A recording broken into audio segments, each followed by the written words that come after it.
সুদর্শন সুপুরুষ, বাবা মায়ের বাধ্য সন্তান, কোচের সবচেয়ে প্রিয় শিষ্য, বান্ধবীর ভালোবাসার ক্লাবের প্রতি বিশ্বস্ত, সন্তানদের কাছে আদর্শ বাবা, আর ফুটবল ফ্যানদের কাছে আইকন ও পথিকৃৎ। একসাথে এই সবগুলো বিশেষণে শুধু একজনকেই বিশেষায়িত করা সম্ভব, আর সে হলো ডেভিড বেকহাম।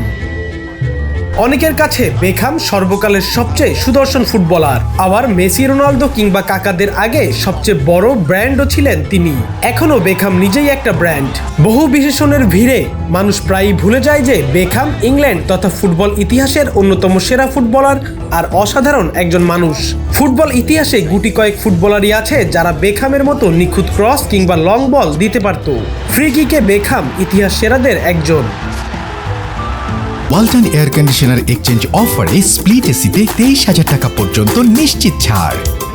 ডেভিড বেকহামের বাবা ইউনাইটেড আর ববি চার্লটনের ভক্ত ছিলেন।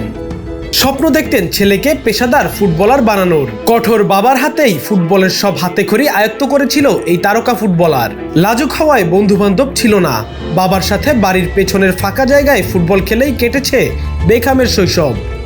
লন্ডনের হওয়ার কারণে টটেনহ্যামের বয়সভিত্তিক দলে যোগ দিয়েছিলেন বেকহাম, কিন্তু 14তম জন্মদিনে বদলে গিয়েছিল সব হিসাব। সেদিন কেক কেটে সমবয়সীদের সাথে উদযাপন করার বদলে সারাটা দিন কাটালেন ম্যানচেস্টারে, স্যার অ্যালেক্স ফার্গুসনের অফিসে অ্যালেক্স ফার্গুসনের সাথে। কিশোর বেকহামকে ম্যানচেস্টার ইউনাইটেডে নিয়ে আসার জন্য পুশ করছিলেন স্যার অ্যালেক্স। খুব বেশি কাঠখড় পোড়াতে হয়নি তাকে। পিতৃতুল্য ফার্গুসনের ডাকে বেকহাম সাড়া দিয়েছিল তৎক্ষণাৎ। ক্রিস্টিয়ানো রোনালদো বাদে স্যার অ্যালেক্স নিজের কোচিং ক্যারিয়ারে বেকহামের মতো ভালোবাসা হয়তো আর কাউকেই দেননি। 15তম জন্মদিনে তরুণ বেকহামকে সিনিয়র প্লেয়ারদের ড্রেসিং রুমে নিয়ে গিয়েছিলেন অ্যালেক্স। অভিষেক করার পর 10 নম্বর জার্সি পেয়েছিলেন, আর ক্যান্টোনা যাওয়ার পর স্যার অ্যালেক্স নিজে বেকহামকে সারপ্রাইজ দিয়েছিলেন 7 নম্বর জার্সি দিয়ে। ডেভিড বেকহাম ইউনাইটেডের বিখ্যাত ক্লাস অফ 92 এর গ্রাজুয়েট ছিলেন। সিনিয়র দলে অভিষেক হওয়ার পর 2 দফায় ধারে যেতে হয়েছে নিজেকে প্রমাণ করতে। ফিরে এসে রাইট উইঙ্গার কেন চেলস্কির বদলি হয়ে অ্যাটাকিং মিডফিল্ডার হয়ে যান বেকহাম। কিছু সময় পরে ইংল্যান্ডের জাতীয় দলেও ডাক আসে বেকহামের। ইউনাইটেড আর ইংলিশ ফুটবলে অফিসিয়ালি যাত্রা শুরু হয় ডেভিড বেকহাম যুগের। ইংল্যান্ডের পোস্টার বয় হয়ে 1998 বিশ্বকাপে গিয়েছিলেন বেকহাম। শুরুর একাদশে জায়গা পেয়েছিলেন প্রত্যেকটি ম্যাচে। গ্রুপ পর্বে কলম্বিয়ার বিপক্ষে ট্রেডমার্ক ফ্রি কিকে গোল করে নিশ্চিত করেন ইংল্যান্ডের রাউন্ড অফ 16-এর টিকিট। নকআউটে আর্জেন্টিনার বিপক্ষে ম্যাচ ছিল ইংল্যান্ডের।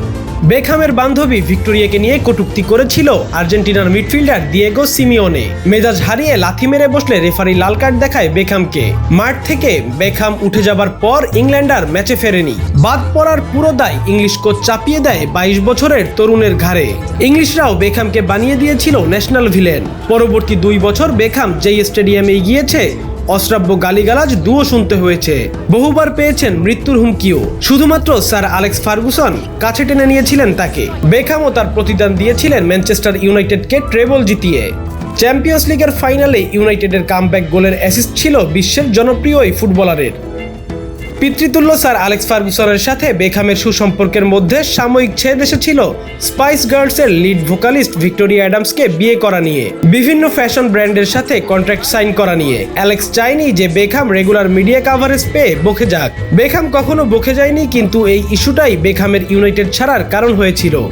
চটে গিয়ে স্যার অ্যালেক্স সবার সামনে বেকহামের মাথায় বুট ছুঁড়েছিল। ইউনাইটেড থেকে মাদ্রিদ, সেখানে গিয়ে নিজের ব্র্যান্ড ভ্যালু দিয়ে মাদ্রিদকে আর্থিকভাবে বাঁচিয়েছিল বেকহাম। ক্লদ মাকেলেলের জায়গায় খেলতে হয়েছে তাকে। নিজের প্রিয় পজিশন ছেড়ে দিতে হয়েছে লুইস ফিগোর কাছে। তবুও জড়াননি কোনো বিতর্কে। নিজের শেষ মৌসুমে সবাইকে আফসোসে ফেলে দিয়ে মাদ্রিদ ছেড়েছিল ইংলিশ কিংবদন্তি।